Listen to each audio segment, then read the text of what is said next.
Nah, orang yang berada di jalur spiritual yang benar, suara-suara sinyal-sinyal dari tubuh pun dia mengerti. Nah, jadi harusnya Bapak Ibu belajar agama, belajar spiritualnya harusnya menakjubkan. Sering-sering berterima kasih pada tubuh ini. Keren banget. Ada nggak orang yang mengorbankan kesehatannya untuk uang? Banyak. Bahkan rela tidak tidur malam-malam ngelembur demi untuk uang. Besoknya uang yang didapat dipakai ke rumah sakit yang mengobati sakit fisik, tetapi terapinya spiritual. Ada?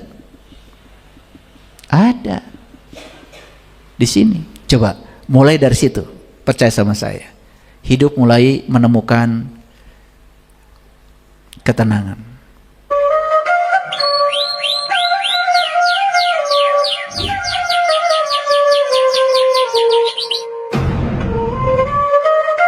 Dapat nikmat kat Quran cuma 4.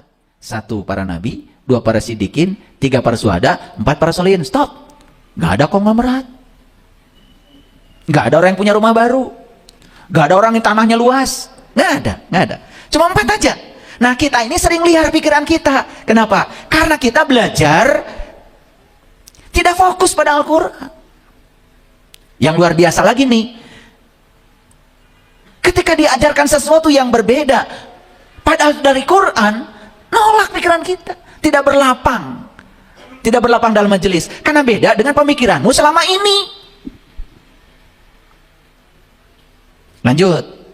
Jadi apa yang disampaikan Allah di ayat ini? Aku telah mewahyukan ruh kepadamu. Yes? Yes. Kelihatan gak ruh itu? Gak kelihatan. Tapi kata Allah, aku jadikan ruh itu sebagai cahaya. Wa ja'alna walakin ja'alnahu nurun. Aku jadikan ruh itu sebagai cahaya. Kelihatan gak sekarang? Ya belum bisa lihat kalau masih buta.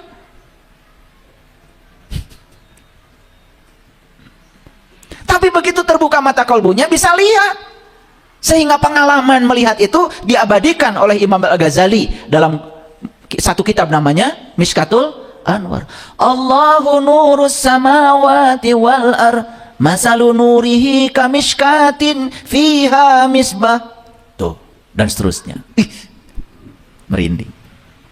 Dan itu tidak bisa hanya didengarkan lewat kata-kata, harus dialami sendiri. Karena kalau kita tidak mengalami, tidak akan memahami. Clear sampai sini? Oke. Setelah kamu tahu wujudnya akan dari ruh, yaitu nur, maka kamu jadi mengerti apa itu kitab. Kamu juga jadi mengerti apa itu iman. Itulah pentingnya. Kata Allah, kamu harus bertemu dengan orang yang bisa memberi petunjuk kepada kamu. Petunjuk yang bisa menunjukkan tentang hakikat diri kita. Itulah pentingnya ketemu dengan seorang penunjuk jalan. Ya, makanya sesungguhnya kamu benar-benar memberi petunjuk ke jalan yang lurus. Siapa yang ngasih petunjuk pada jalan lurus? Mereka yang bisa menunjukkan kepada kita bahwa ruh yang ada dalam diri kamu adalah nur. Clear? Clear? Gitu nggak ngaji selama ini? Makanya ngaji cuma baca. Wa kadzalika auhai ha kecil. Wa kadzalika za. Wa kadzalika auhayna ilaika ruhan. Awas, nggak boleh ruhan. Ruham.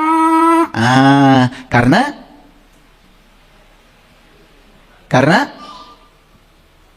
ada di situ kasroh double menghadapi mim, itu guna. Idgham bi guna. Oh, pintar.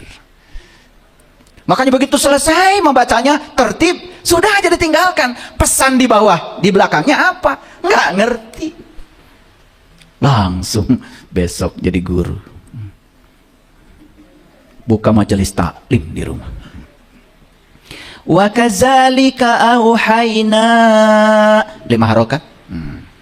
Ilaika ruham min amrina. Min idhar, nun mati ketemu alif. Pinter ibu, luar biasa. Besok buka majelis ta'lim. Ketika ditanya, Bu, hari ayat teh sina naon? Ah, teuing. Tuh. Padahal Quran itu surat. Kalau surat berarti ada pesan. Apa pesan di balik surat ini? Kan surat. Kalau cuma dibaca aja nggak ketangkap pesannya, persis seperti orang baca surat, nggak ngerti isinya. Luar biasa. Saya dapat surat dari anak saya. Di mana anak ibu? Di Jepang.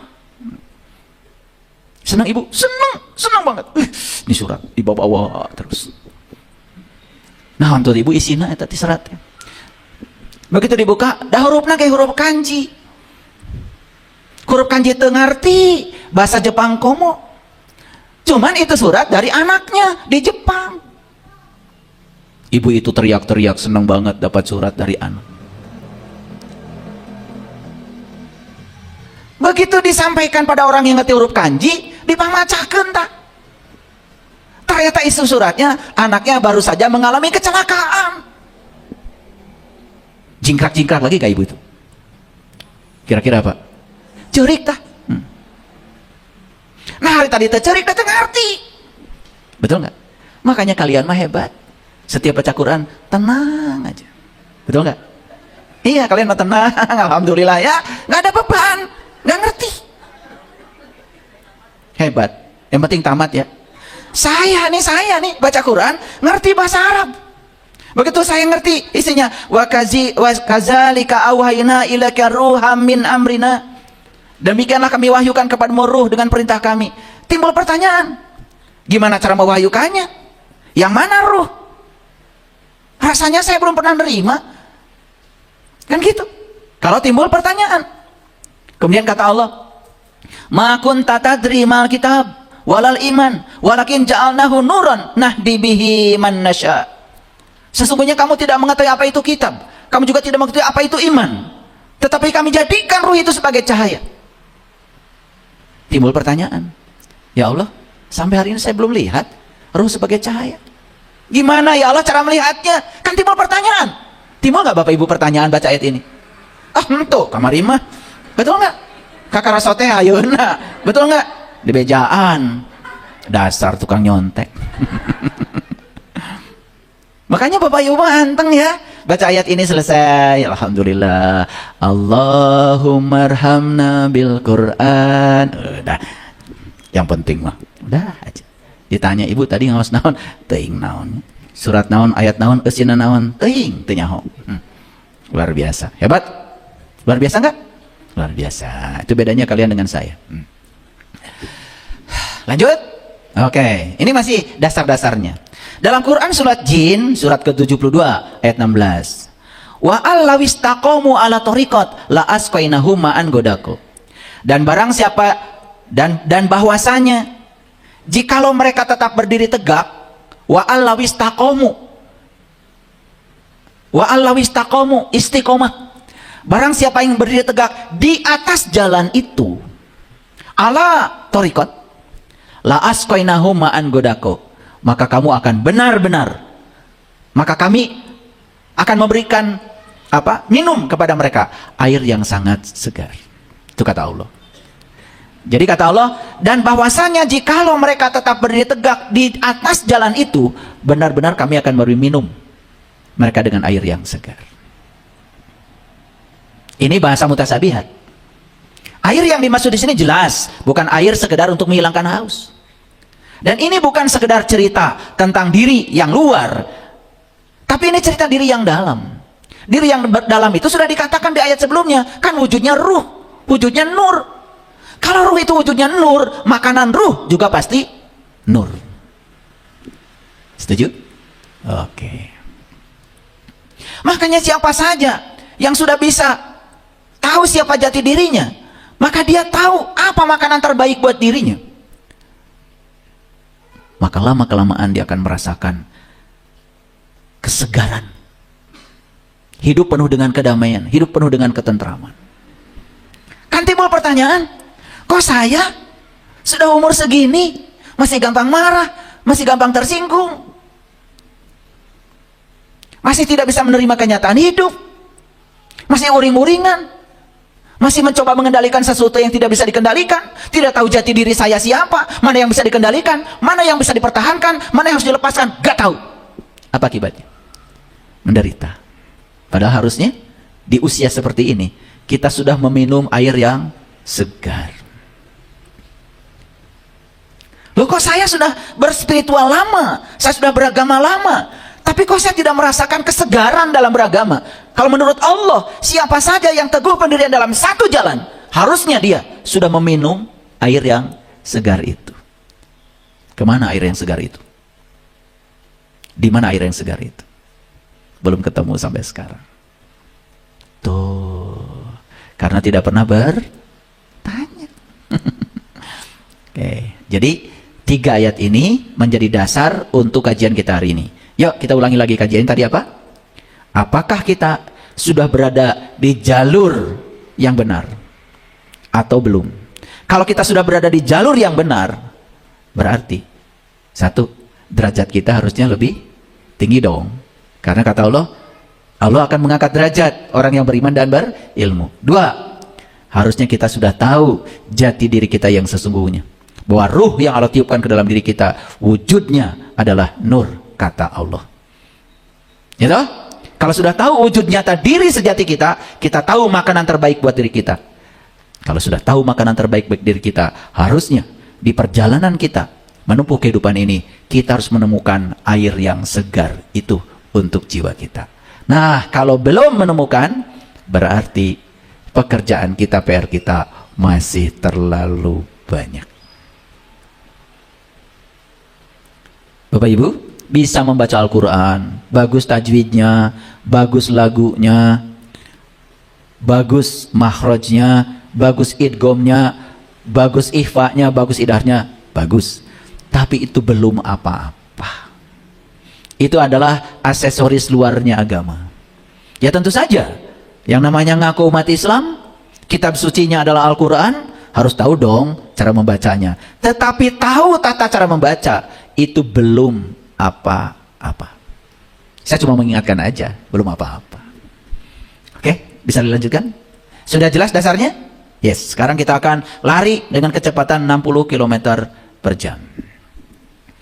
Ciri orang yang sudah berada di jalur spiritual yang benar dalam hidupnya, yang pertama, dia memiliki kekuatan manifestasi. Apa yang dimaksud dengan kekuatan manifestasi? Lihat saya semuanya. Karena jiwanya sudah tenang, jiwa yang tenang itu akan mengendalikan pikirannya. Pikiran menjadi tenang. Akan mengendalikan perasaannya. Perasaannya menjadi tenang. Maka di situ akan berlaku hukum tarik-menarik. Makanya tonton di YouTube saya memberikan secara gratis Hidup Menakjubkan 10 episode. Isi dari 10 episode Hidup Menakjubkan itu, saya membagikan rahasia bagaimana caranya mengendalikan pikiran dan perasaan untuk menarik segala hal yang kita inginkan dalam hidup. Jadi saya di situ berbicara secara saintifik bagaimana tubuh kita ini sebagai energi, pikiran sebagai energi, perasaan sebagai energi, sebagai frekuensi, sebagai vibrasi yang bisa menarik semua hal yang kita inginkan dan kita dambakan dalam hidup. Jadi harusnya hidup kita menakjubkan. Makanya kekuatan ciri orang yang sudah berada di jalur yang benar dalam agamanya, dalam spiritualnya, yang pertama dia memiliki kekuatan manifestasi. Apa itu? Kemampuan untuk menarik apa yang diinginkan semakin kuat. Seiring dengan bertambahnya pikiran positif. Jadi kalau pikiran kita sudah positif, perasaan kita sudah positif, maka pikiran dan perasaan sebagai frekuensi, sebagai energi akan menarik semua hal yang kita inginkan sesuai dengan frekuensi kita. Itu yang disebutkan kekuatan manifestasi. Itulah doa yang sebenarnya. Yang kedua, karena dia itu terhubung dengan energi alam semesta, sudah terhubung, sudah terkoneksi, maka kekuatan manifestasinya menjadi sangat-sangat luar biasa. Yang ketiga, hal-hal yang diinginkan datang lebih mudah. Kenapa? Saya sering memberikan contoh. Kalau kita pergi ke toko sepatu, lihat sepatu bagus, dan kita bilang, wah, mahal. Kita tidak akan pernah menggunakan sepatu itu.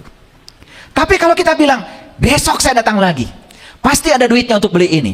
Sepatu ini Tidak mahal sebetulnya. Ini karya yang sangat bagus.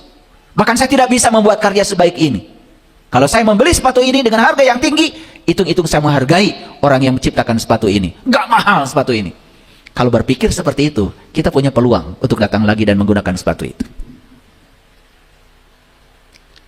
Nah, kalau orang sudah berada di jalur spiritual yang benar, kekuatan manifestasinya menjadi sangat luar biasa. Apapun dalam hidupnya menjadi mudah untuk terrealisasi. Jadi kalau kita sulit sekali menginginkan sesuatu tetapi manifestasinya sulit sekali. Maaf ya. Penyakitan,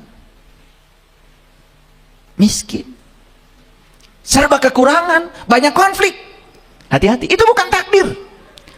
Itu sinyal dari alam semesta bahwa cara hidup kita nggak beres. Saya kasih tahu, nggak beres. Itu sinyal bahwa ada yang harus diperbaiki.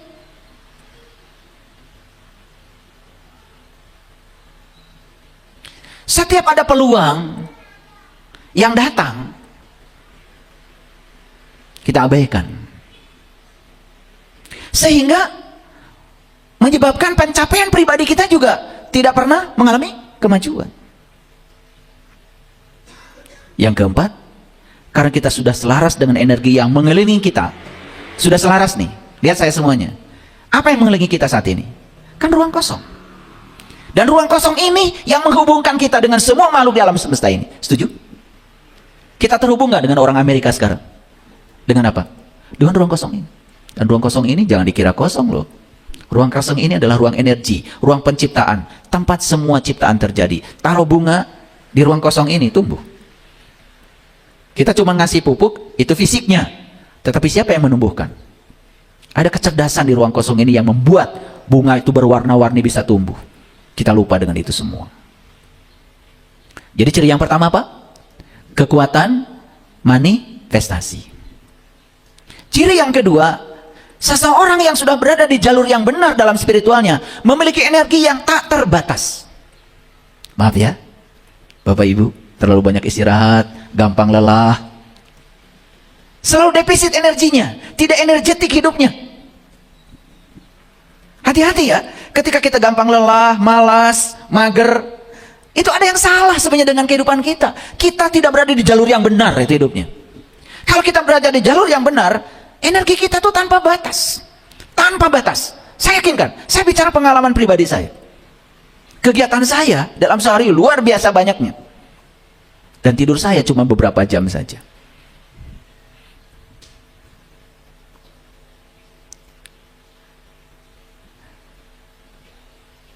Kita terkoneksi dengan alam semesta. Kita terkoneksi dengan sumber energi lewat napas kita. Harusnya energi yang tanpa batas ini membuat kita pun tanpa batas. Jadi aliran energi yang tanpa batas dalam diri kita, selalu bertenaga, selalu bersemangat, lebih siap menghadapi segala tantangan dalam hidup. Kenapa itu terjadi? Karena kita sudah bisa terhubung dengan diri sejati kita. Kita terhubung dengan alam semesta. Kita sudah menemukan keseimbangan dalam hidup kita.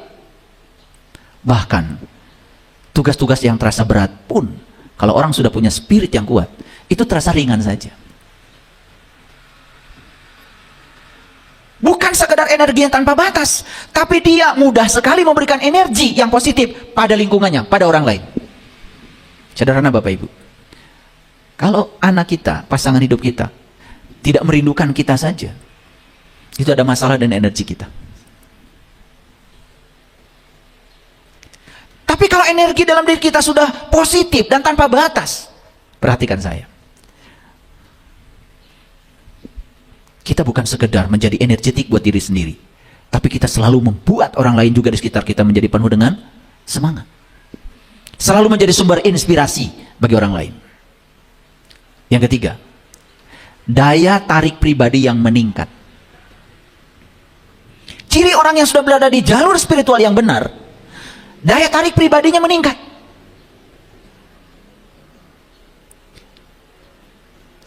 Gampang coba, Bapak Ibu. Rumahnya dirindukan tetangga enggak? Kalau rumah kita dirindukan tetangga bukan berarti rumah kita bagus. Yang menghuni rumahnya yang bagus. Kalau penghuni rumahnya sopan, penuh cinta kasih, setiap orang yang datang ke rumah welcome, punya makanan sedikit dikeluarkan, orang minta tolong ditolong, yang punya nggak punya beras dibantu berasnya, yang compang-camping bantu bajunya. Nah, saya bukan ngalamin istri saya. Di rumah itu orang kerja ganti. Jadi kemarin pergi ke pasar sama istri saya. Sebetulnya dia kaget cerita sama saya, Pak, semua orang di pasar itu kenal sama ibu. Dipanggil, ayo ke sini. Dan setiap beli apapun selalu dikasih tambahannya. Sederhana kok. Kalau uang 100.000, ada kembalian 10.000, udah buat ibu aja. Cuma sederhana itu aja. Kembaliannya nggak diambil. Dibeli tapi tidak diambil. Ada orang jualan singkong, singkongnya dibeli tapi nggak diambil. Ya diambil secukupnya aja. Toh di rumah juga nggak ada yang makan. Jadi ke pasar itu niatnya bukan sekedar mau belanja, tapi mau menyenangkan orang di pasar. Mungkin dengan uang 1.000, 2.000 kembalian tidak diambil. Orang itu kan punya kesan yang dalam. Sehingga ketika datang orang ini ke pasar, bahkan dia juga ingin berbagi. Sehingga pulang dari pasar itu banyak oleh-oleh. Ada yang ngasih oleh-oleh ini, ya. Dan dia cerita sama saya karena baru kerja baru. Dan dia sering bekerja di tempat yang lain dan dia tidak menemukan itu. Kok di pasar kenal semua? Ya karena kita kalau ke pasar selalu ngasih bekas kebaikan. Coba. Kan hal sederhana sebetulnya. Betul nggak? Gitu. Kalau orang nawarkan singkong berapa? 10.000 neng 1 kilo. Udah, nggak usah ribut. Beli aja. Hargai. Bukan sekedar menghargai orangnya, hargai yang menciptakan singkongnya. Kamu tawar habis-habisan, kamu tidak menghormati Allah sang pencipta. Bukan sekedar tidak menghargai orangnya. Singkong 10.000 murah banget, nungguinnya berapa lama? Masih ditawar lagi, 2.000 mang, baru ngaleos. Yang kayak gitu nggak dirindukan sama pedagang. Saya yakin nih, orang yang kayak gini sama uang pun nggak dirindukan. Saya punya kebiasaan, kalau ada orang lagi mikul berat-berat di jalan, ya saya beli. Dan saya juga tidak butuh yang dia pikul. Ya sudah, saya beli aja, biar pulang, nanti bagikan ya di rumah sama tetangga. Ada orang jualan coet 10, 5 sini, beli. Saya juga nggak butuh coet, di rumah juga udah banyak. Mau bikin sambal berapa kali sehari? Ya udah, saya bilang bagikan aja mang, biar nggak berat, biar cepat pulang. Kasihan kan bawa itu.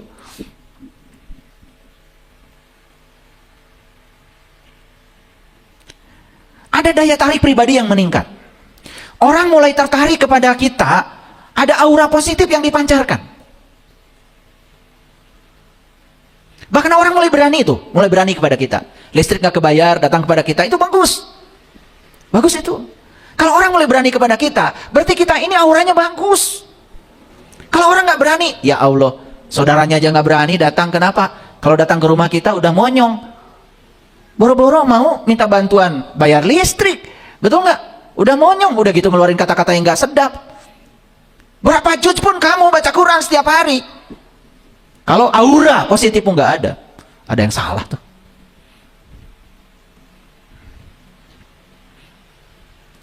Orang yang berada di jalur spiritual yang benar, energi spiritualnya terus meningkat. Dan kalau energi spiritualnya itu terus meningkat, itu aura positifnya tuh meningkat. Dan pasti dirindukan orang. Coba kalau pergi sama-sama ke restoran, duluan atuh naro duit, mau sabaraha, betul nggak? Ya mau kalau kacaricing, geus dahar teh, yang dibayarkan batur.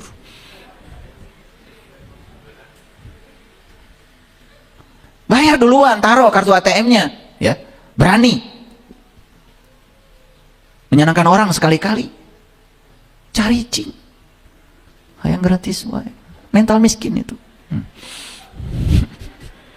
Saya harus ngomong keras, maaf ya. Pengen nyubit sama kalian itu. Orang-orang merasa nyaman di sekitar kita. Dan yang luar biasa, kita lebih percaya diri. Karena vibrasi frekuensi yang semakin besar itu kemudian menarik orang-orang ke sekitar kita, Dan orang nyaman di sekitar kita. Dan yang luar biasa, kita lebih bahagia lagi melihat orang lain bahagia. Coba, pulang dari sini sederhana aja. Nggak usah banyak-banyak ngajinya. Gimana caranya supaya rumah saya dirindukan tetangga yang paling dekat aja? Coba. Jangan di rumah kita makanan banyak, nggak kemakan. Tetangga sebelah nggak makan. Kita diam saja. Sekali-kali coba keliling keluar dari rumah itu. Keluar coba. Ada berapa tetangga di situ? Kerja di mana? Bukan kepo itu, bukan kepo. Supaya kalau kita punya apa itu? Ada rasa di sini. Kan kata Nabi tidak disebut orang beriman jika dia tidur nyenyak sementara tetangganya nggak bisa tidur karena kelaparan. Jangan dibikin malah di benteng rumah kita sampai nggak kenal dengan tetangga kita sendiri. Ada yang salah tuh belajar spiritual. Berikutnya, ciri orang yang sudah berada di jalur spiritual yang benar, mimpinya sering jadi nyata. Karena sudah bersih jiwanya. Awas ya, ini saya tidak akan menjelaskan ya, karena ini kalau dijelaskan tentang tidur, tentang mimpi, ini perlu 10 SKS tuh kuliahnya. Jadi saya cuma ingin ngasih globalnya aja. Bukan hanya mimpi ketika tidur, tetapi punya mimpi besar dalam kehidupannya. Saya tidak cerita mimpi ketika tidur saja. Dia punya mimpi besar dalam kehidupannya. Kan ada orang yang tidak punya mimpi, tidak ada harapan apa-apa dalam hidupnya. Misalkan sederhana aja, ya. Kalau saya dari kecil, mimpi saya, gimana caranya supaya kalau ada orang lain yang minta tolong sama saya bisa menolong mereka. Itu mimpi. Ya. Bagaimana menciptakan sarana yang bisa bermanfaat buat orang banyak? Mimpi. Daripada mikirin diri sendiri aja hidup itu nggak ada artinya. Jadi kalau memenuhi kebutuhan pribadi saja, kita sudah kalang kabut dalam hidup ini. Boro-boro bisa membantu orang lain. Apa nggak punya mimpi gitu? Kita ingin menjadi manusia yang berguna bagi banyak orang. Masa tidak ada mimpi? Saya bukan sekedar cerita mimpi ketika tidur. Betul ya, orang yang tinggi spiritualnya, mimpi ketika tidurnya itu isyarat itu. Kalau tidurnya udah benar. Udah tahu cara tidur belum? Banyak yang kemarin menyepelekan saya. Masa tidur harus diajarin katanya. Dari kecil sudah. Betul, kalian ngorok bisa. Tapi bagaimana tidur yang deep sleep? Bagaimana tidur yang bermutu? Sebentar jamnya, tetapi kualitasnya. Itu harus belajar.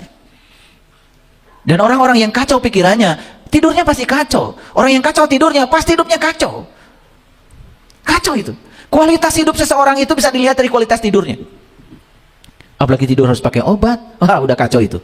Ya, mau berjam-jam tidur seperti itu tidak akan membuat ada regenerasi sel dalam tubuhnya. Tubuhnya tidak akan bisa menyerap energi baru.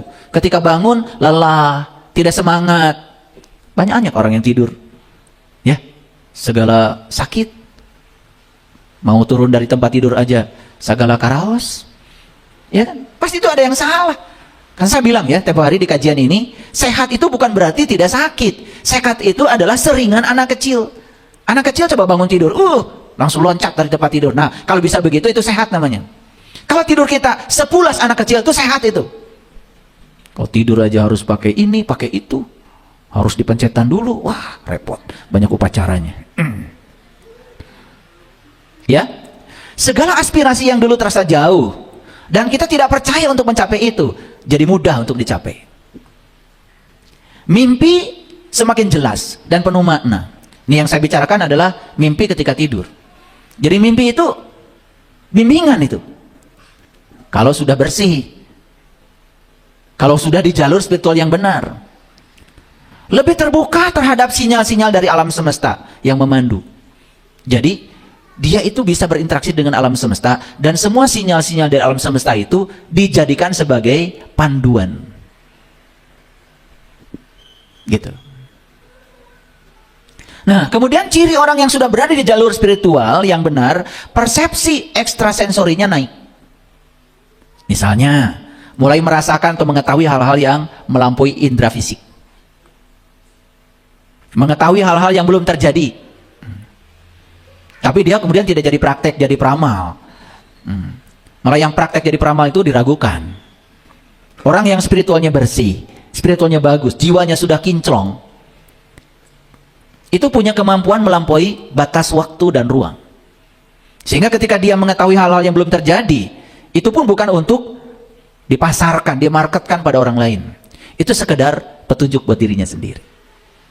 Makanya hati-hati ya belajar spiritual. Niatnya harus lurus. Untuk meningkatkan kesadaran diri, bukan untuk itu ini. Merasakan energi orang lain tanpa kata-kata. Orang tidak bicara apa-apa, tapi bisa merasakan energinya. Tetapi bukan menuduh. Ini karena kehalusan frekuensi. Intuisi semakin meningkat. Mengalami perasaan atau penglihatan yang tidak bisa dijelaskan. Lebih banyak belajar mendengar dan mempercayai bimbingan batin. Jadi dia cukup mendengarkan bimbingan batinnya. Karena dia percaya bimbingan batinnya sudah jernih, dia ikuti bimbingan batinnya. Ini ciri orang yang sudah berada di jalur spiritual yang benar. Selanjutnya, memiliki kedamaian batin yang mendalam. Cirinya apa?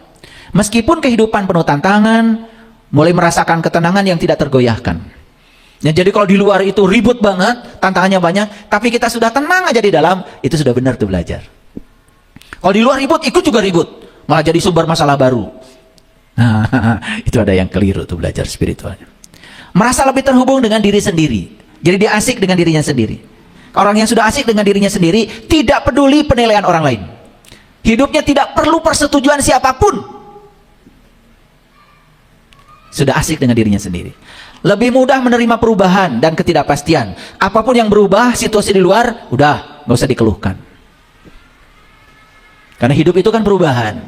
Dan perubahan itu, ya, hukum alam. Dan orang yang paling kuat, orang yang paling punya kemampuan hidup di alam semesta ini, bukan mereka yang kuat. Tapi mereka yang adaptif terhadap perubahan. Penerimaan diri menjadi lebih dalam. Bisa menerima diri apa adanya. Bisa menerima setiap orang di sekitar dia apa adanya.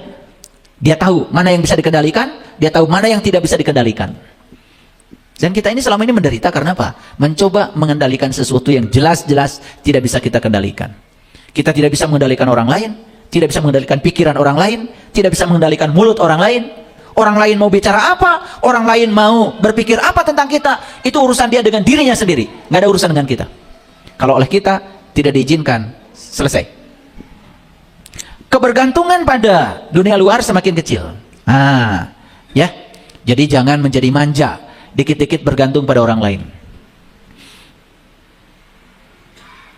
Menikmati momen saat ini dan rasa syukur yang besar. Itu namanya mindfulness. Lebih dekat dengan kebijaksanaan dan ketenangan batin. Ini ciri orang yang sudah berada di jalur spiritual yang benar. Sukacita tanpa sebab. Tiba-tiba merasa meluap-luap aja kegembiraan dari dalam. Tapi tanpa sebab. Tanpa sebab. Nah, ini sukacita yang sejati itu. Jadi kalau sukacitanya muncul karena ada sesuatu dari luar, dipuji orang, nah itu mah bukan, itu mah palsu. Pokoknya ada ketenangan, ada sukacita yang meluap-luap dari dalam itu. Itu sudah beres itu. Ya. Merasakan kebahagiaan, kedamaian, penuh rasa syukur tanpa alasan. Sukacita ini datang dari dalam, bukan dari luar. Terhubung dengan energi positif dan rasa syukur yang mendalam. Mulai bisa menikmati hal-hal kecil dalam kehidupan dan merasakan kebahagiaan tanpa syarat. Bapak Ibu, cobalah ketika pipis saja, sambil pipis itu bilang sama tubuh, terima kasih tubuh, kamu keren. Terima kasih ginjal, terima kasih. Coba, bisa pipis aja, pipis itu ya, disadari, itu bisa nangis itu.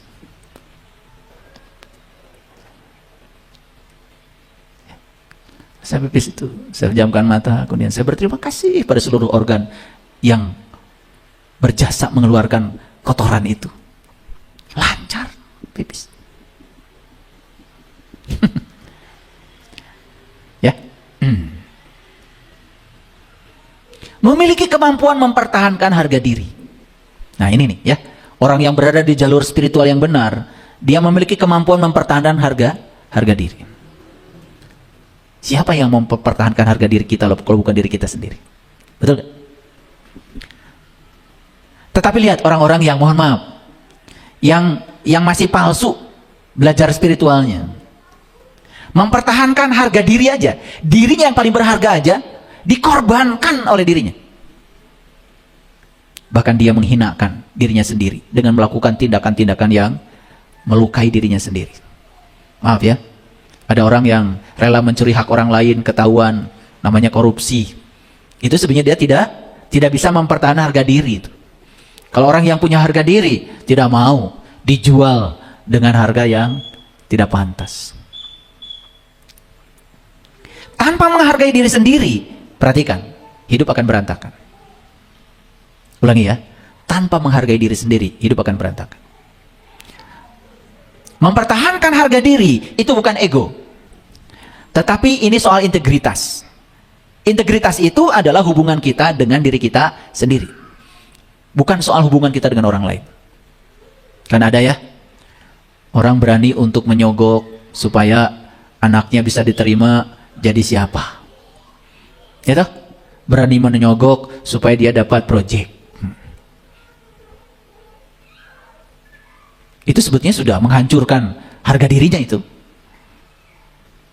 Saya kasih tahu, untuk bisa mempertahankan harga diri, jangan ada kompromi. Karena kompromi sekecil apapun, itu yang akan merusak harga diri kita. Kalau sudah kompromi, nggak tegas. Oleh karena itu, untuk mempertahankan harga diri, harus ada batasan. Harus ada tembok, harus ada pedoman. Harus ada batasan. Kita mau menghormati diri kita seperti apa? Coba, pernah lihat nggak ada orang marah-marah di publik? Ada? Terhormat?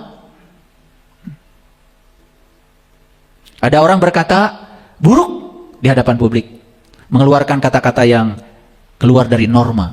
Terhormat? Tidak. Itu dia sedang mengorbankan harga dirinya. Jadi harga diri bukan soal ego, tapi harga diri adalah soal integritas, soal tanggung jawab kita pada diri kita sendiri.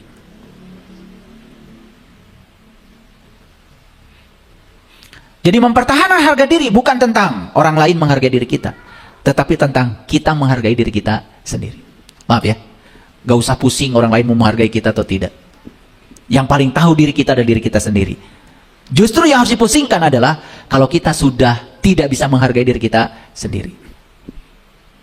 Maaf ya, banyak gak orang yang melecehkan dirinya sendiri dengan melakukan tindakan-tindakan yang melanggar norma? Jatuh kan dirinya? Jatuh gak harganya? Jatuh.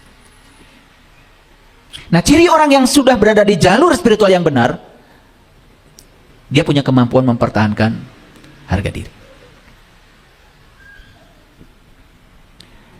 Sekarang saya akan jelaskan soal harga diri ini secara sains. Perhatikan saya. Harga diri ada dua. Ada harga diri yang bersifat fisik, ada harga diri yang bersifat non-fisik.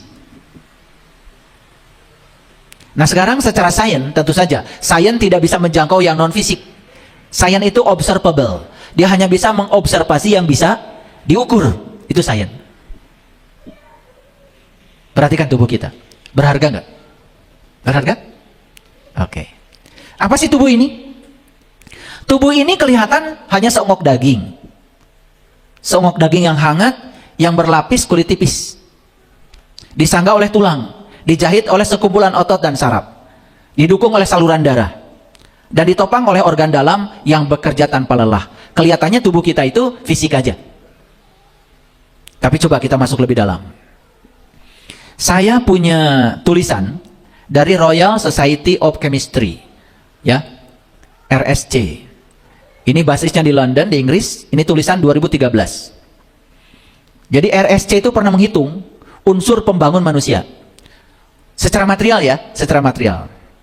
Jadi ada seseorang yang jadi objek penelitian, namanya Benedict Cumberbatch.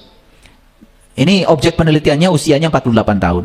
Dia adalah aktor film Avenger. Ini objeknya. Jadi pria ini tingginya 1,83 meter. Dia menjadi objek penelitian. Apa yang diteliti? Ternyata dari hasil penelitian ini, ya, di dalam tubuh pria ini, ya tentu saja sama ya, dalam tubuh kita juga, setidak-tidaknya ada 59 unsur pembangun manusia. Ada 59 unsur pembangun manusia. Komponen terbesarnya adalah oksigen. Ternyata tubuh kita ini unsur pembangunnya, atom-atom, atom pembangun yang paling besarnya, 61% itu oksigen. Nah, oksigen ini dalam tubuh diikat oleh hidrogen. Nah, hidrogen yang mengikatnya 10%. Oksigen dan hidrogen, kalau kita belajar kimia, itu unsur-unsur ringan itu. Tetapi ketika berikatan, itu jadi air, jadi berat. Hebat ya? Padahal dia unsur-unsur ringan sebetulnya. Oksigen dan hidrogen, itu unsur yang paling murah di alam semesta ini. Karena tersedia di mana-mana. Berani gak mengatakan tubuh kita murah? Betul ya? Dari sisi material, kan sebetulnya unsur pembangun tubuh kita ini yang paling besar, 61% oksigen, 10% hidrogen. Sudah berapa persen? 71% kan? Oksigen dan hidrogen itu murah, tersedia di alam semesta di mana-mana. Berani gak mengatakan tubuh kita ini murah? Sebentar, itu baru hitungan dari sisi atom-atom pembentuknya. Nah, kemudian dihitung. Untuk membuat tubuhnya objek penelitian tadi itu, kira-kira perlu duit berapa? Kalau dihitung dari sisi kimia. Ini penelitian ya, ini riset ya, ini sains. Mari kita hitung, kita lihat. Selain ada unsur-unsur tadi, oksigen, hidrogen, tubuh manusia juga mengandung karbon, kalsium, fosfor, kalium, ya, ada kadmium. Tetapi kadmium jumlahnya kecil. Nah, semua unsur-unsur ini juga harganya murah secara kimiawi. Ada juga mangan, ada tembaga, ada timah, ya, ada tubuh kita itu semuanya ada. Jadi semua unsur yang ada di alam semesta ini ada di sini. Makanya Allah bilang semua yang ada di alam semesta ada di semesta kecil ini. Hebat ya Allah. Oke. Nah, dari 59 unsur pembangun manusia, ada 24 diantaranya dikenal sebagai zat esensial. Yang 24 unsur ini tidak boleh tidak ada. Nah, makanya harus perhatikan kalau makan. Jadi makanan itu bukan soal banyaknya, tetapi apakah unsur-unsur yang dibutuhkan tubuh itu ada pada makanan yang kita makan, itu penting. Mohon maaf Bapak Ibu, kalau makan memperhitungkan itu enggak?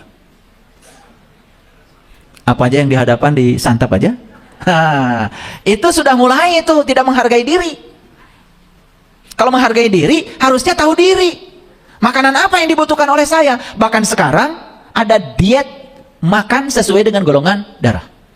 Saya tahu golongan darah saya apa, makanya saya di rumah makan sesuai dengan golongan darah. Karena makanan tertentu bagi golongan darah A mungkin jadi nutrisi, tapi bagi golongan darah O itu jadi racun untuk makanan yang sama. Makanya makanan terbagi 3, nutrisi, racun, atau netral. Buat apa kita makanan yang netral? Tidak ada efek bagi tubuh. Apalagi makan makanan yang jadi racun bagi tubuh. Itu sumber penyakit. Wah, pusing ya ngaji dengan saya. Makanan saja harus mulai diperhitungkan. Kalau bicara soal harga diri. Tadi harga diri secara non fisik sudah ya. Ini saya bicara harga diri secara fisik. Lanjut dulu, belum selesai. Jadi, kalau 24 unsur ini tidak lengkap dari makanan yang kita santap, dari 59 unsur, itu akan menimbulkan ketidakseimbangan dalam tubuh. Timbul namanya penyakit. Penyakit itu akibat ketidakseimbangan. Karena apa? Maaf ya. Nasinya setengah bola. Kepala ikan asin aja di ujung.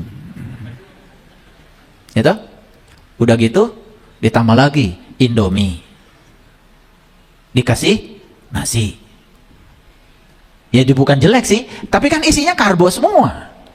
Padahal tubuh kan perlu unsur-unsur yang lain. Betul nggak? Di mana kalsium dititipkan? Di makanan apa kalsium dititipkan? Unsur-unsur yang lain. Oke, nggak apa-apa. Ini supaya ngerti. Nah, lanjut. Kemudian dihitung, ini hitungannya. Berdasarkan rincian zat kimia tubuh, tadi ada berapa unsur? 59 unsur.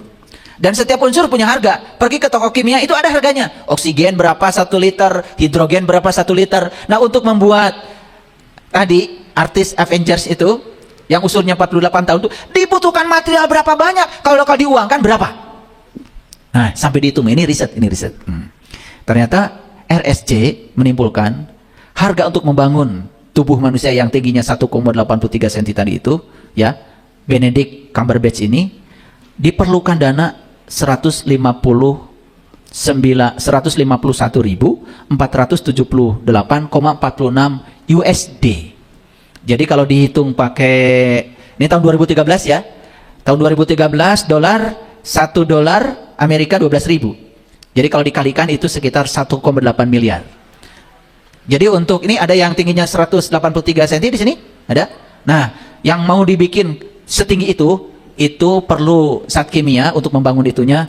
Belanja zat kimianya ke toko kimia itu 1,8 M. Mahal apa murah? Murah banget untuk ukuran tubuh. Tapi ini baru hitungan kimiawi. Jadi kalau mau bikin manusia setinggi 1,83 meter tadi itu diperlukan dana 1,8 miliar. Ini sampai ngitung ini ya, ilmuwan hebat. Paham sampai sini? Oke. Tetapi berani nggak menghitung ciptaan Allah yang luar biasa ini dengan uang 1,8 M? Berani nggak? Awas. Itu hitungan ilmuwan. Jangan sampai mengatakan, oh harga tubuh saya 1,8 M ternyata. Oh kalau gitu saya mau jual aja. Ingat ya, manusia tidak bisa dievaluasi dalam dolar. Manusia tidak bisa dievaluasi dalam rupiah. Karena sebanyak apapun uang, secanggih apapun teknologi, sepintar apapun ahli, sampai sekarang tidak ada yang bisa membuat satu tubuh manusia. Tapi itu tadi baru hitungan kimiawinya saja. Menciptakan manusia bukan urusan teknis belaka, bukan belanja kimia ke toko kemudian dibuat tubuh manusia. No, tidak seperti itu. Nah, ini yang tidak bisa dijelaskan oleh sains sampai sekarang. Sains mampu mengurai zat-zat yang ada dalam tubuh manusia, tapi sains gagal menjelaskan berbagai macam keajaiban dalam tubuh manusia. Nah, kenapa saya jelaskan ini? Supaya kita tahu, oh ternyata tubuh saya berharga. Setelah ini, siapa tahu berubah cara makannya.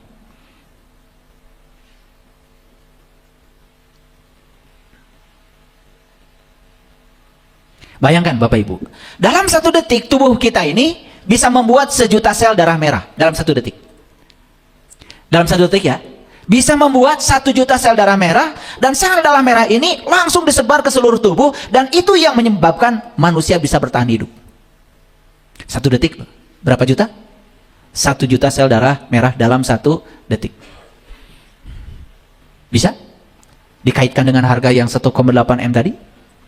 Nggak bisa. Keajaiban ini tidak bisa dijelaskan. Sampai sekarang sains pun tidak bisa menjelaskan gimana caranya tubuh kita bisa menghasilkan sel darah merah dalam 1 detik 1 juta dan disebarkan merata ke seluruh tubuh. Sampai sekarang nggak ada yang bisa menjelaskan.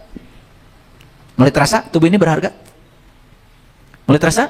Oke, itu harga fisik ini, area luar. Tiap sel darah kita, sel darah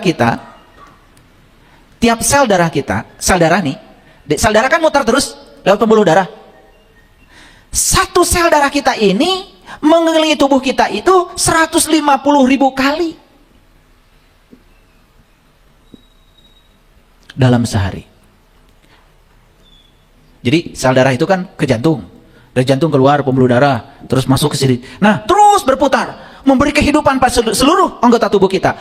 Dalam 1 hari itu, setiap sel darah kita itu berputar 150.000 kali. Mahal nggak? Ada nggak yang bisa membuat begini? Oke. Dan kalau sel darah ini sudah babak belur, ya babak belur tidak bisa lagi berputar, dia akan menghadap ke sel lain untuk dimatikan demi kepentingan bersama. Makanya ya dalam 1 hari kita ini kehilangan 17 miliar sel darah akibat mati. Yang hidupnya normal, yang stres segala dipikirin, nah matinya lebih cepat. Dan itu bisa meningkat sampai 3 kali lipat. Oleh karena itu maka orang di usia yang sama, usia biologisnya sudah kelihatan tua. Akibatnya apa? Usia masih muda, tapi kaki sudah ditarik-tarik, tangan sudah mulai tidak waras, memegang sedikit aja jatuh, padahal usia baru 29 tahun. Kenapa itu? Itu bukan takdir ya, sekali lagi bukan takdir. Itu adalah kesalahan manajemen kita terhadap tubuh. Oke. Kalau dihitung, berapa atom yang dibutuhkan oleh tubuh untuk membentuk tubuh ini? Lihat saya semuanya. Dibutuhkan 7 miliar atom. Pusing nggak dengarnya? 7 miliar atom. Ini sudah melampaui triliun. Kalau jumlah sel dalam tubuh kita ada 100 triliun sel. Nah, satu sel itu memiliki berapa atom? Karena di satu sel itu ada beberapa molekul. Jadi kalau dihitung jumlah atom yang dibutuhkan untuk membentuk tubuh kita, dibutuhkan 7 oktiliun, bukan triliun. Sekarang pertanyaan berikutnya, mahal nggak tubuh kita? Oke, dirawat nggak tubuh selama ini? Tadi pagi olahraga nggak? Sarapannya apa tadi pagi?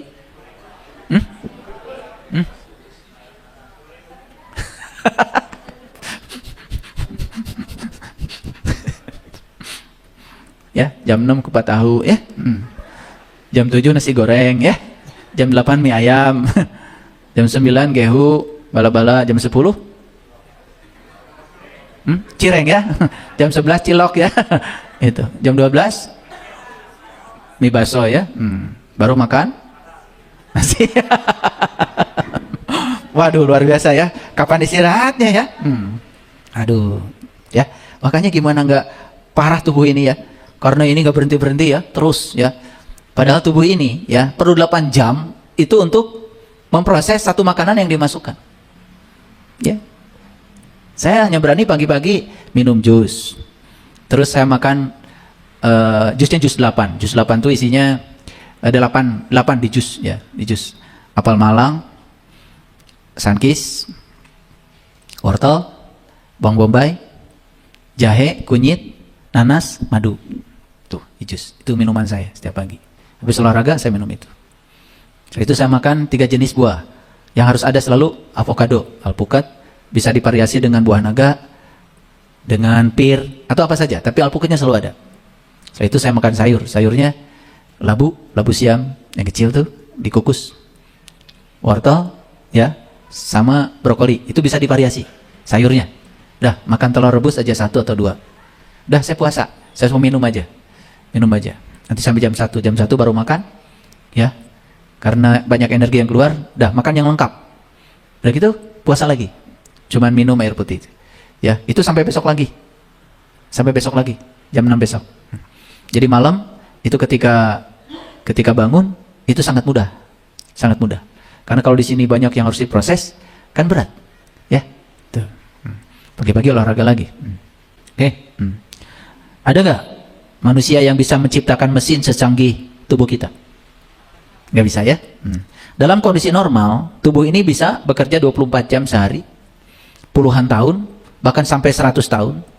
Tidak pernah servis rutin, apalagi ganti suku cadang. Betul nggak? Ya, hebat ya. Ada orang 100 tahun nggak pernah ganti jantung. Orang hidup 100 tahun nggak pernah ganti ginjal. Mobil kamu itu 5 tahun sudah ganti ring seher. Betul nggak? Tidak perlu suku cadang. Kenapa? Tubuh ini diciptakan oleh sang pemilik semesta, memiliki kemampuan untuk merecovery sendiri. Hebat itu. Setelah saya jelaskan sekilas ini tentang tubuh secara fisik, sekarang timbul pemahaman kan? Oh, betapa berharganya tubuh ini. Belum lagi, tubuh ini satu-satunya kendaraan yang bisa mengantarkan jiwa kita untuk bertemu dengan sang maha jiwa. Hanya ketika kita punya tubuh ini, kita bisa mengantarkan jiwa kita dengan sang pemiliknya. Lepas tidak punya tubuh ini lagi, akan mengalami penyesalan yang sangat luar biasa. Demikian dijelaskan dalam kitab suci. Karena tubuh ini kendaraan yang hebat, sayangi tubuh ini. Sering-sering berterima kasih pada tubuh ini. Keren banget. Selanjutnya, ciri orang yang sudah berada di jalur spiritual yang benar, kalau tadi ya, itu berhubungan dengan harga diri. Harga diri secara fisik, harga diri secara non fisik. Kalau orang benar di jalur spiritual yang benar, dia sangat peduli pada tubuhnya, baik secara fisik maupun non fisik. Maaf ya, belajar spiritual tetapi makan sembarangan, berarti nggak benar itu jalurnya. Ya, itu tidak peduli pada tubuhnya, itu nggak benar itu. Oke. Yang kedua, yang harus kita bisa lihat dari orang yang sudah berada di jalur spiritual yang benar, dia punya kemampuan mempertahankan kesehatan diri. Maaf ya. Jadi kalau orang sudah belajar spiritualnya benar, cirinya sederhana. Dia sangat peduli pada kesehatan dirinya. Ya. Jangan menunda perawatan kesehatan diri. Tahu nggak tubuh kita ini ada berapa unsur? Tubuh ini ada 5 tubuh. Ada tubuh spiritual, harus dirawat. Ada tubuh intuisi, harus dirawat. Ada tubuh mental, harus dirawat. Ada tubuh energi, harus dirawat. Yang terakhir tubuh fisik. Tubuh kita ini punya 5 tubuh itu yang harus dirawat. Bayangkan, tubuh spiritual, tubuh intuisi, tubuh mental, tubuh energi, tubuh fisik. Maaf, yang dirawat selama ini tubuh yang mana? Tubuh fisik pun nggak dirawat. Cuma dikasih makan aja. Dikiranya dikasih makan itu merawat? No. Kalau makannya sembarangan malah menghancurkan tubuh. Kalau makanannya itu teratur, ngerti yang dibutuhkan tubuh, itu baru merawat. Bayangkan, kita punya 5 tubuh, tubuh spiritual nggak dirawat, tubuh intuisi nggak dirawat, tubuh mental nggak dirawat, tubuh energi nggak dirawat. Yang terakhir tubuh fisik pun cuman seadanya aja. Bagaimana berharap kita bisa sehat? Ada nggak orang yang mengorbankan kesehatannya untuk uang? Banyak. Bahkan rela tidak tidur, malam-malam ngelembur demi untuk uang. Besoknya uang yang didapat dipakai ke rumah sakit untuk mengembalikan kesehatannya kembali. Ya, tubuh ini adalah kendaraan untuk mengalami dunia. Ulangi ya, tubuh adalah kendaraan untuk mengalami dunia. Maka tubuh ini diciptakan Allah untuk bisa merasakan dunia. Maka organ tubuh kita ini diciptakan oleh Allah untuk merasakan semua sensasi dunia. Bayangkan, tubuh yang tidak sehat. Kesehatan itu fondasi. Karena kalau tidak sehat, yang lainnya hilang. Betul? Makanya kita perlu sehat secara holistik. Nah, ini harus saya jelaskan. Sehat secara holistik gimana? Ada risetnya. Jadi sehat secara holistik itu begini. Tubuh yang paling ujung, yang paling utama, itu namanya tubuh spiritual. Tubuh yang kedua namanya tubuh intuisi. Tubuh yang ketiga namanya tubuh mental. Tubuh yang keempat namanya tubuh energi. Tubuh yang kelima namanya tubuh fisik. Makanya ada orang belajar cakra kan? Nah, itu mengaktifkan energi dalam tubuh. Itu bagus itu, ya, bagus. Nggak sesat itu. Keren. Yang suka menyesat-nyesatkan tuh nggak ngerti itu.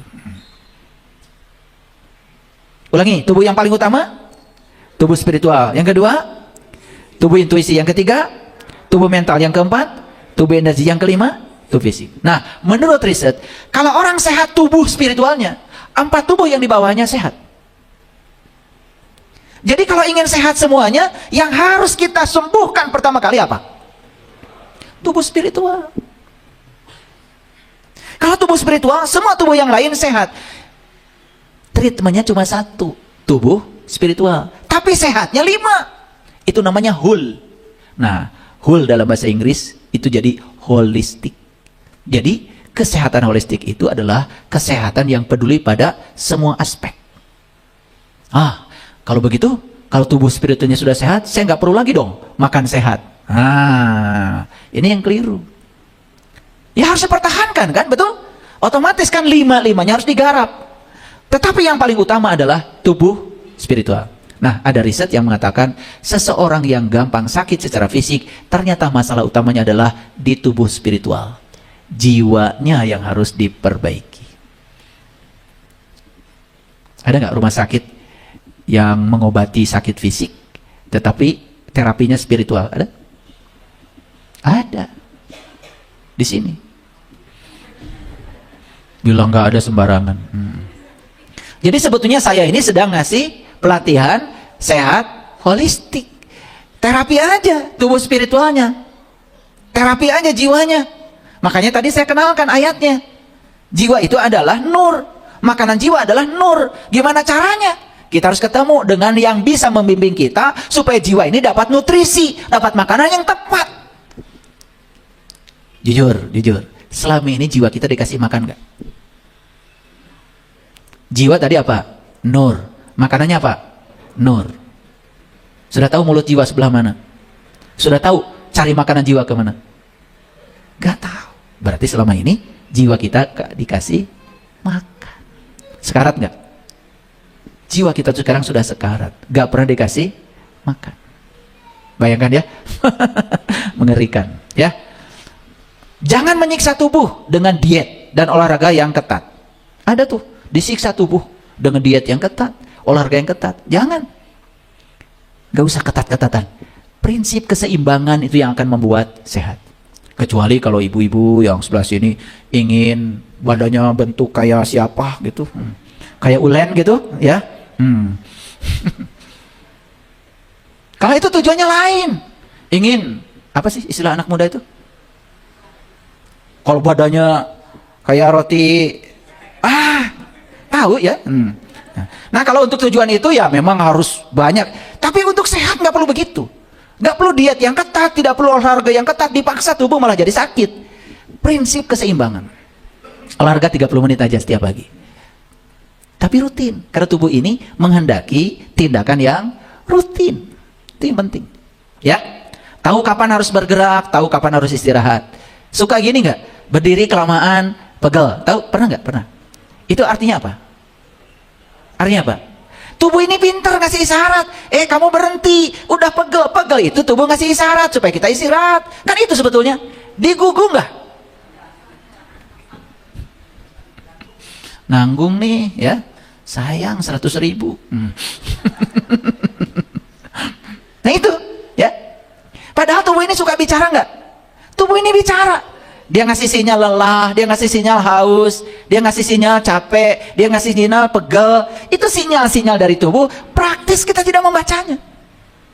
Nah orang yang berada di jalur spiritual yang benar, suara-suara sinyal-sinyal dari tubuh pun dia mengerti. Mengerti. Nah, jadi harusnya Bapak Ibu, belajar agama, belajar spiritualnya, harusnya menakjubkan. Tapi kalau udah belajar agama lama, kepala cenut-cenut, di tas itu semua obat ada. Kemana-mana cemas kalau nggak bawa koper itu. Isinya obat semua. Ya Allah, ada yang nggak benar itu belajar spiritual. Ya. Orang yang benar belajar spiritual itu, tasnya itu kemana-mana penuh dengan uang untuk menyenangkan orang. Itu baru benar. Coba dicek ya. Coba. Nah kalau tasnya banyak uang dan niat dari rumah, saya bawa uang di tas ini karena saya ingin membahagiakan banyak orang. Spiritualmu udah keren. Balik lagi ke rumah, aduh obat cara rangkel ketinggalan. Obat nyeri sirah, betul nggak? Wah. Obat diabetes, obat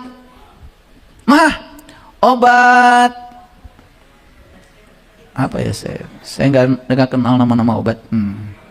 Ya pokoknya begitulah. Saya pernah itu lihat ibu-ibu begitu dibuka tasnya, wih kayak toko farmasi. Ngajinya sih rajin.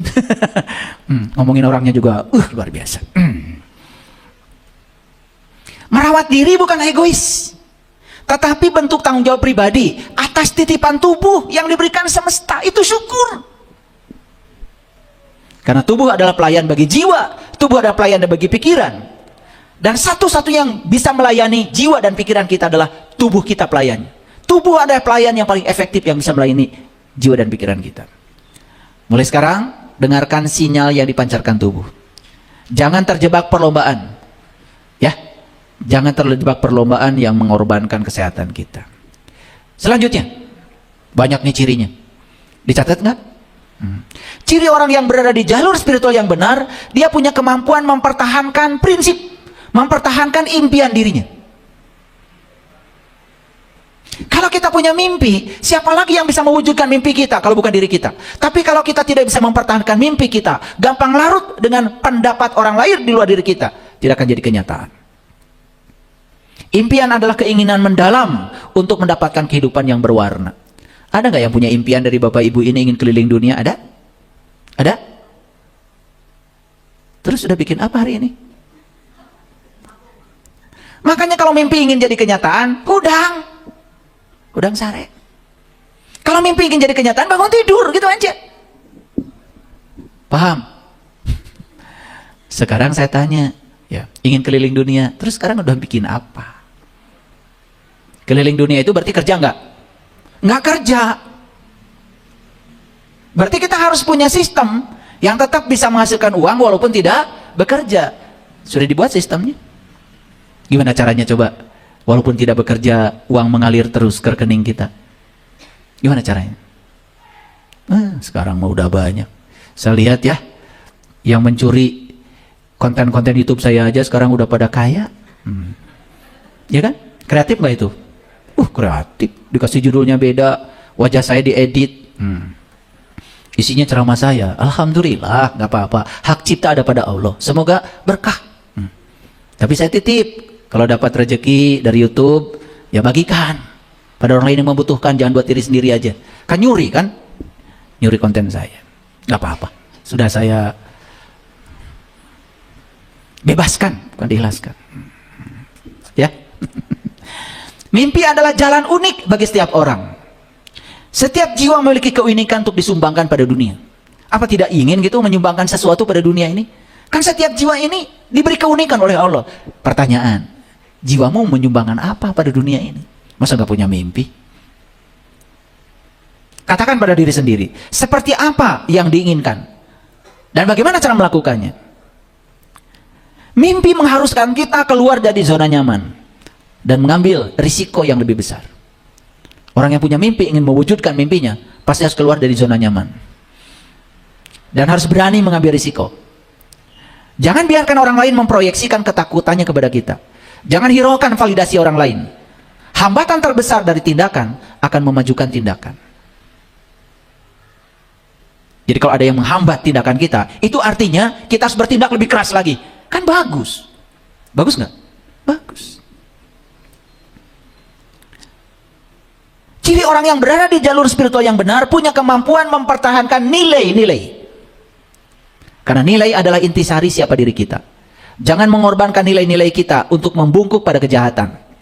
Dunia akan terus menguji nilai-nilai kita. Maka setiap hari itu nilai kita diujikan. Betul nggak? Diuji, dihadirkan orang-orang untuk menguji nilai kita. Apakah Anda ini seorang peramah? Apakah Anda ini seorang pemarah? Kan diuji nilai kita itu setiap hari. Jadi sebetulnya semua kehidupan di sekitar kita itu sedang menguji nilai kita. Tapi orang yang sudah berada di jalur spiritual yang benar, dia tidak mungkin mengorbankan nilai dirinya. Lalu yang terakhir, ciri orang yang sudah berada di jalur spiritual yang benar, dia punya kemampuan mempertahankan kebahagiaan diri. Jadi bahagia itu milik kita, yang harus dijaga oleh kita. Ya, kebahagiaan adalah menghargai momen saat ini. Kebahagiaan adalah hidup sesuai dengan diri sejati kita. Kebahagiaan adalah budidaya diri di mana hidup dengan integritas. Kebahagiaan adalah kepuasan yang mantap, bahkan saat kita mendapatkan hal yang tidak kita inginkan. Kebahagiaan bahkan terdapat pada hal-hal kecil yang sering diabaikan. Pada secangkir kopi pun ada kebahagiaan sebetulnya. Pada pemandangan yang indah ada kebahagiaan. Kebahagiaan berasal dari rasa syukur ketika kita mendapatkan, kita dapat menerima diri kita apa adanya. Kebahagiaan bukanlah di akhir dari sebuah proses, melainkan di setiap langkah. Coba, pernah lihat gak? Orang mau naik gunung, mikir, wah tanjakannya banyak. Begitu kita melihat keseluruhan perjalanan kita, langsung pikiran mengatakan, tidak. Tapi coba, kalau kita melakukannya selangkah, selangkah, selangkah. Jangan melihat keseluruhan perjalanan. Kan hidup juga cuma sehari-sehari. Lihat aja, selangkah di depan. Pasti akan selamat. Dan terkejut ya, ternyata kita punya kemampuan untuk menaklukkan gunung setinggi apapun. Hanya dengan melangkah, melangkah, melangkah, melangkah. Seperti hidup. Jadi kalau sehari satu ayat, satu ayat, satu ayat, satu ayat. Tapi konsisten itu. Saya setiap malam, itu pasti bangun tidur, dan membaca walaupun cuma satu ayat. Saya merenung satu ayat, merenung satu ayat. Dan bisa hafal 30 juz itu bukan karena ingin hafal. Karena saking biasanya aja membaca satu ayat, satu ayat, satu ayat. Lama-kelamaan bahkan nomor-nomor ayat itu, nomor ayat, nomor surat tentang apa, itu hafal di sini. Bukan karena ingin hafal, karena itu nggak penting. Tapi dari kebiasaan yang terus-menerus dilakukan secara konsisten. Kesimpulannya. Judul kita apa tadi? Berada di jalur spiritual yang benar. Ada berapa tadi ciri-cirinya? Berapa? 11. Nah, sekarang mari kita evaluasi. Dari 11 tadi itu, ada berapa yang sudah kita miliki?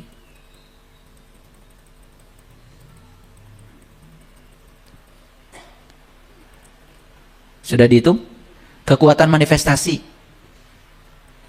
energi tanpa batas, daya tarik pribadi yang meningkat, mimpi kita sering nyata, Baik mimpi di tidur maupun mimpi dalam hidup.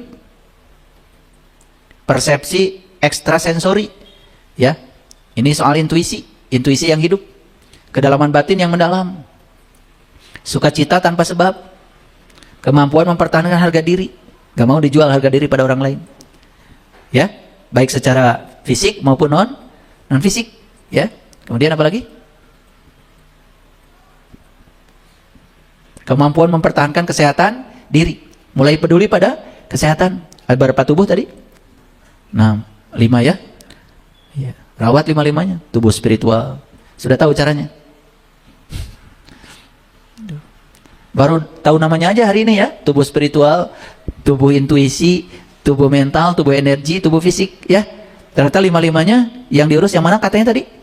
Yang fisik pun olahraga enggak, makan sehat enggak. Betul enggak? Subhanallah ya. Betapa banyak ya. Enggak apa-apa ya. Yang paling penting hari ini kita bisa sadar. Kemampuan mempertahankan impian kita, prinsip kita. Kemampuan mempertahankan nilai-nilai kita. Tidak mau ya dirusak nilai-nilai kita dengan mengorbankan ya ini ya. Bimbingan yang terdalam dari batin kita itu ya. Kemampuan mempertahankan kebahagiaan diri kita. Bapak Ibu bahagianya sudah bisa sendiri atau masih harus dibantu orang lain? Udah bisa sendiri? Ya. Kalau udah bisa sendiri kan itu namanya sudah qiyamuhu binafsi itu. Kalau bahagianya masih orang lain harus setuju sama kita. Kalau setuju bahagia, kalau tidak setuju nggak bahagia, hati-hati. Kita sedang mencoba mengendalikan sesuatu yang jelas-jelas tidak bisa kita kendalikan. Yang bisa dikendalikan dari diri kita berapa? Coba 3. Apa saja? Pikiran kita, perasaan kita, sikap kita. Itu aja. Tubuh bisa dikendalikan? Gak bisa ya. Nih buktinya ya. Kalau bisa dikendalikan atau nggak tua, nggak peot ya. Buktinya tubuh aja tidak bisa dikendalikan. Tubuh yang milik kita aja tidak bisa kita kendalikan. Apalagi kita mengendalikan tubuh orang lain.